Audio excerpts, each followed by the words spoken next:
આજના સમયમાં લગભગ મોટાભાગના યુવાનો એવી ઈચ્છા રાખે છે કે શહેરમાં ગંદકી બહુ છે, કોઈ પણ શાળાની અંદર સારું ભણાવાતું નથી, સમાજ ખરાબ થઈ ગયો છે, કોઈ પણ બાબતમાં ક્યાંય સારું ટેકવું જ નથી, જ્યાં જોઈએ ત્યાં ખરાબ જ છે. અને આવા પ્રકારના માનસ સાથે તે લોકો ચર્ચા કરતા હોય છે, વાતચીતો કરતા હોય છે, ગપ્પા મારતા હોય છે. આવા યુવાનોને માર્ગદર્શન આપી શકાય એટલા માટે મારે એક પ્રેરણાત્મક વાર્તા કહેવી છે. આજની વાર્તા મારું આંગણું એ મારી જવાબદારી છે.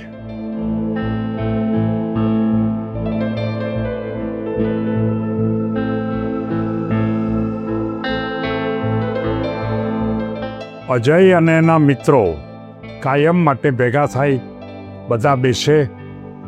ગામ મોટું હતું, નગરપાલિકા હતી, અને એ બધા બેઠા બધા એવી ચર્ચા કરે કે નગરપાલિકા કોઈ પણ પ્રકારનું કામ કરતા નથી.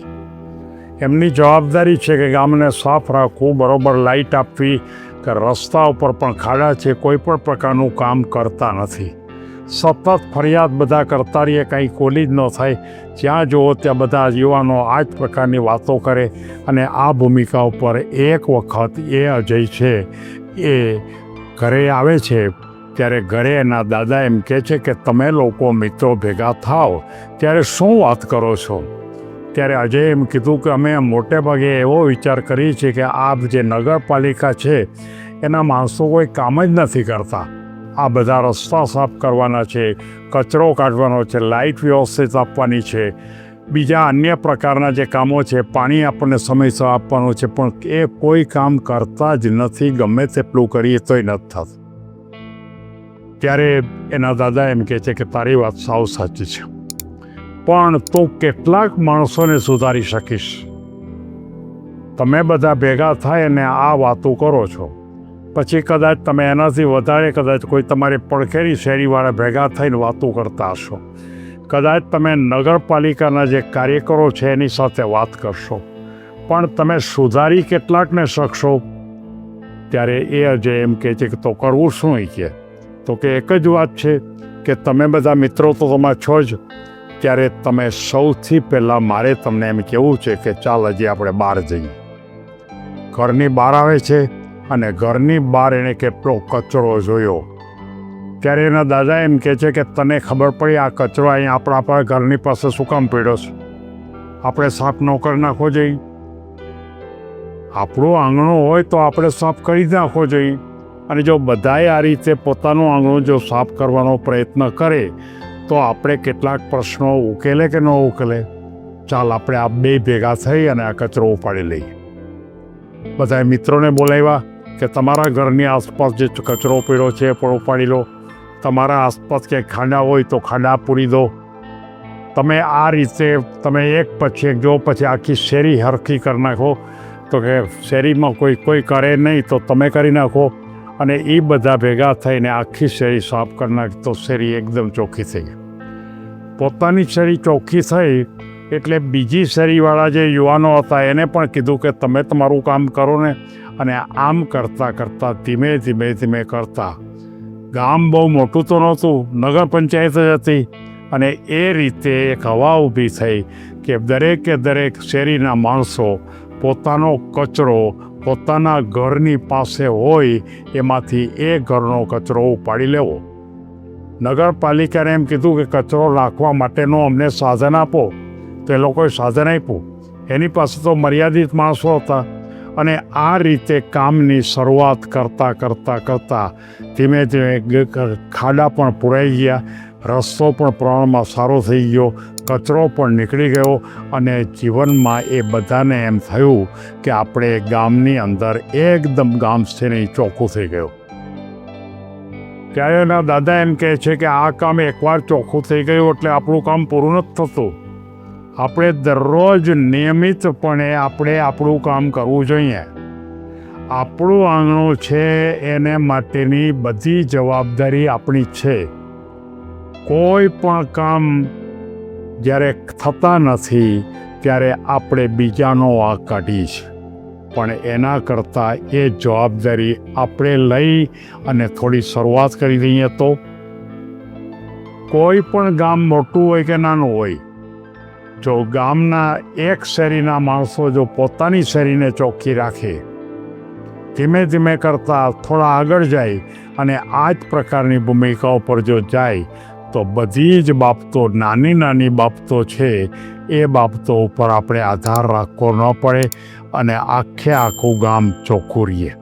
એટલે વાર્તાનો હેડિંગ આપણને એમ કહે છે કે મારું આંગણું એ મારી જવાબદારી છે, મારું ફળિયું ચોખ્ખું હોવું જોઈએ એ મારી જવાબદારી છે.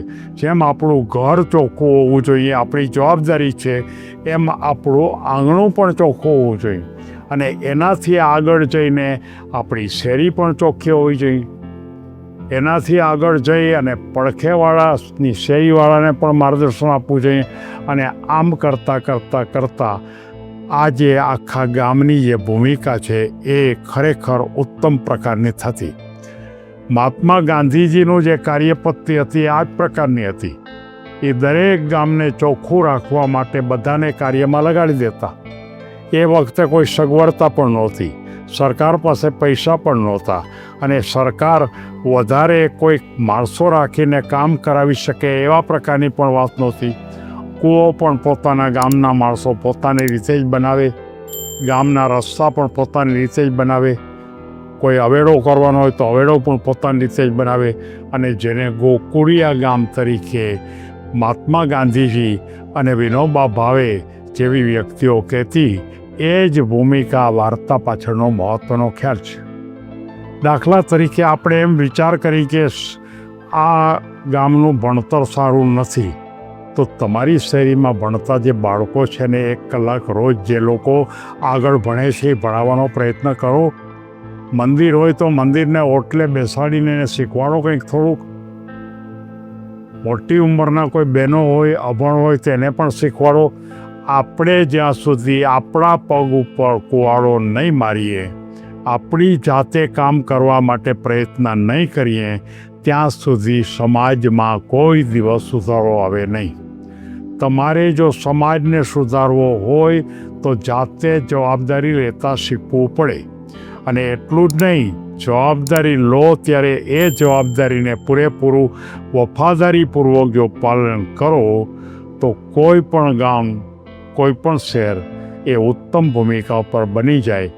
માત્ર આપણને એમ થાય કે આપણે એકલા શું કરશું, પણ એકલા શરૂઆત તો કરો. સારા કામનો ચેપ લાગે છે અને જીવનમાં દરેક સારી બાબતો છે એ આની સાથે જોડાયેલી છે. બદલાવ કરવા માટે હંમેશા શરૂઆત આપણે કરવી પડે. પહેલું પગલું આપણે ભરવું પડે. આપણે જો ગામને ચોખ્ખું કરવું હોય તો પહેલાં આપણે આપણા ફળિયાને ચોખ્ખું કરવું પડે અને ફરિયાદ કરવા કરતાં આપણો સમય વેડફાય છે. ફરિયાદ કરવાથી કાંઈ વળવાનું નથી, ફરિયાદ થકી કાંઈ થવાનું નથી. કરવા માંડો અને આની પાછળ કોઈ તમારે ઝાઝા સમય બગાડવો પડે એવું પણ નથી. માત્ર રોજનો 1 કલાક, રજાના દિવસે 2 કલાક અને આ રીતે કામ કરો. કેટલાક યુવાનો બેઠા 1 કલાક ગપ્પા મારતા હોય છે, એને બદલે કામ કરવાનું. નાનો પ્રયત્ન હંમેશા મોટું પરિણામ લાવે છે. નાનો પ્રયાસ મોટું પરિવર્તન લાવે છે. જવાબદારી સ્વીકારનાર માણસ જ કોઈ અન્યને પ્રેરણા આપી શકે. આપણે ફરિયાદ કરવાને બદલે કામ કરવા માંડી જાઓ અને ફરિયાદ કરવાની આવશ્યકતા પણ નહીં રહે. આજથી જ મારું આંગણું સાફ રાખવાનો સંકલ્પ હું કરીશ. દરેક માણસને મારે કહેવું છે, દરેક ઘરમાં રહેતી વ્યક્તિને કહેવું છે કે તમે જવાબદારી લો, તમારું આંગણું તમારે ચોખ્ખું રાખવું. બીજાને બદલવા કરતાં, બીજાને શિખામણ આપવા કરતાં, બીજાને સૂચનો આપવા કરતાં આપણે સુધારો કરી નાખો. નાની નાની સારી ટેવો સમાજને મહાન બનાવે છે, સમાજ ચોખ્ખો બને છે, સમાજ સદ્ધર બને છે.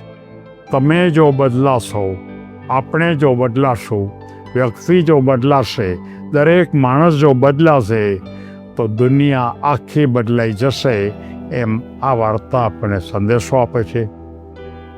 મિત્રો, ક્યારેક તો શરૂઆત કરીએ. આપણને એમ લાગે કે આ વાર્તાથી આપણે શું કામ તકલીફ ભોગવવી, જેનું કામ છે જે એ કરશે એ વાત ભૂલી જાઓ. તમારે માત્ર તમારા જીવનના કલાકોમાંથી રોજ અડધી કલાક, પોણી કલાક આપવાનો છે. અને સારું કરવા માટે તો હર કોઈ જો આપે, દુનિયાના દરેક માણસ જો સારું કરવા માટે અડધી કલાક આવે તો આ દુનિયામાં કોઈ નબળી, કોઈ ગંદકી, કોઈ ખરાબી વસ્તુ એ નહીં. એમ આ વાર્તાની ભૂમિકા આપણને એમ કહે છે. સૌ યુવાનોને ગંભીરતાથી લો એવી લાગણી સાથે સૌને ધન્યવાદ.